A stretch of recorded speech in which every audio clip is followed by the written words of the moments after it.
Hello guys, welcome to star vlog. மச்சான், மச்சான் என்ன மச்சான் பேச போறோம் இன்னைக்குன்னா டுடே லைவ்ல உள்ளது நம்ம மேட்ச் தான். ஓகே, இன்னைக்கு விளையாடக்கூடிய நம்ம டீம்ஸை பத்தி பேச போறோம். ஓகே, ஆர்ஆருக்கும் ஆர்சிபிக்கும் இன்னைக்கு மேட்ச் நடக்க போகுது. அதை பத்தி தான் ஒரு சின்ன ஒரு அது எங்க நம்ம ஊர் கிரவுண்ட் எப்படி இருக்குன்னா நம்ம ஜெய்ப்பூர்ல உள்ள கிரவுண்ட்ல தான் விளையாட போறாங்க. ஓகே, ஏற்கனவே நிறைய மேட்ச்லாம் விளையாடி இருக்காங்க, ரெண்டு டீமுமே விளையாடி இருக்காங்க. ஓகே, இருந்தாலுமே ஆர்ஆர் வந்து எம்ஐஆ பீட் பண்ணிட்டு வராங்க.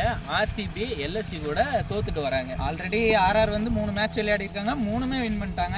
ஆர்சிபி 4 மேட்ச் விளையாண்டாங்க, பட் ஒரு மேட்ச் தான் வின் பண்ண முடிஞ்சது. ஓகே, இன்னைக்கு விளையாடக்கூடியது எப்படி இருக்குன்னு பார்ப்போம். ஓகே மச்சான், இப்போ வந்து ரெண்டு டீமோட ஸ்டாட்டிக்ஸ் பத்தி பார்க்கணும்னா ஆர்சிபில வந்து பேட்டிங் லைனப் ரொம்ப ஸ்ட்ராங்கா இருக்கு. ஓகேவா, அதே அளவுக்கு ஆர்ஆர்ல பவுலிங் லைனப் ஸ்ட்ராங்கா இருக்கு. ஆமா, ஓகேவா, ரெண்டு டீமும் பயங்கர டஃப் கொடுக்க. இருந்தாலுமே மேட்சோட பாயிண்டிங்னு பார்த்தோம்னா நம்ம ஆர்ஆர் டீம் தான் முன்னிலையில இருக்காங்க. அவங்க வந்து செகண்ட் பிளேஸ்